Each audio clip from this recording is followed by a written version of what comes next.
Hey everyone, and welcome back to another video. In this video, I'm going to show you how to connect EBT SNAP with the Instacart app. Now, this video is going to be particularly useful for individuals. Let's say that you want to start using your EBT SNAPs with Instacart.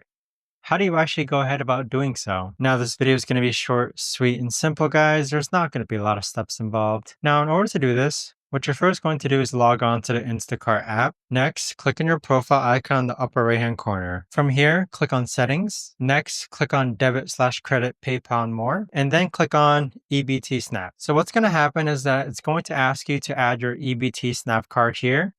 So once you add in that information, just simply click on save and there you have it. But that right there, guys, is the best and easiest way that I know of to actually go ahead and add your EBT SNAP card to the Instacart app. If you guys know of a better or easier way to actually do this, let me know in the comments down below. I would love to know. Thanks so much for watching, everyone, and I'll see you guys all in the next video.